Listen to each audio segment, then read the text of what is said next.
మరి పవిత్రత natural nature అయితే మన వాణిలో కూడా ఎప్పుడు కూడా ఆవేశం రాకూడదు. ఆవేశం వచ్చిందంటే అది కూడా క్రోధం యొక్క అంశమే కదా.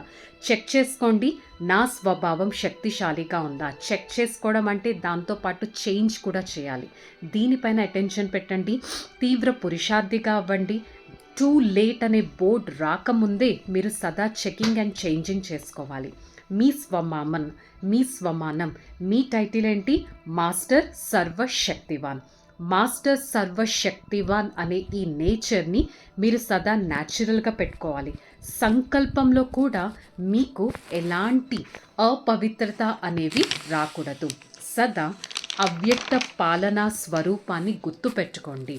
అంతేకాని సోమరితనం లేక నీరసత్వం లేక సాకులు చెప్పే అలవాటు మీలో ఉంటే దాన్ని చేంజ్ చేసేసుకోండి. బాబా ఒక దృశ్యాన్ని చూసి చాలా ముస్కురాతే చాలా నవ్వుతూ ఉన్నారంట. ఏంటది? స్వయం చెక్ చేసుకోండి అంటే ఏం చేస్తున్నారు? ఇతరుల్ని చెక్ చేస్తూ ఉన్నారు. వాళ్ళని చేంజ్ చేయడానికి చూస్తారు. సో బాబా అంటున్నారు, ఒకవేళ మీరు ఇతరుల్ని చూడాలి అనుకుంటే వారిలో ఉన్న విశేషతే చూడండి. అంతేకాని వారి పట్ల మీకు ఎలాంటి లో ఫీలింగ్ అనేది ఉండకూడదు. See father, see double father, Shiv Baba, Brahma బాబాని చూడాలి. మీరు హృదయ సింహాసన అధికారి ఆత్మలు కదా, సదా బాబానే చూడండి. ఏం జరిగినా కూడా మీకు ఎవ్వరిలోనూ లోపాలు కనిపించకూడదు.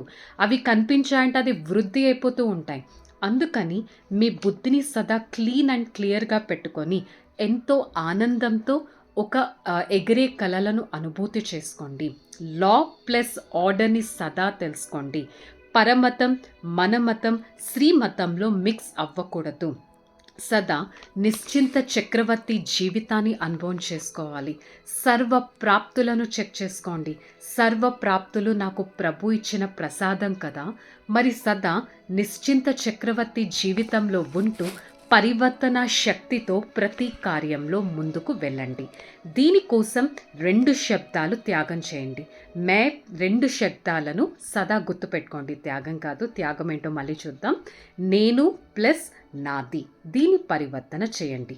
ఎప్పుడైతే నేను బదులు నా స్వమానం గుర్తొచ్చిందంటే, నా వారు బదులు నా తండ్రి గుర్తొచ్చారంటే ఆటోమేటిక్గా పరివర్తన అవుతుంది.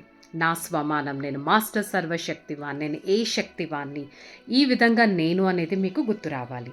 నెక్స్ట్ భావము ప్లస్ భావన, ఇది సంబంధ సంపర్కంలోకి తీసుకురండి. సదా ప్రతి ఒక్కరి పట్ల ఆత్మిక భావం పెట్టండి. సదా ప్రతి ఒక్కరి పట్ల శుభ భావన పెట్టండి.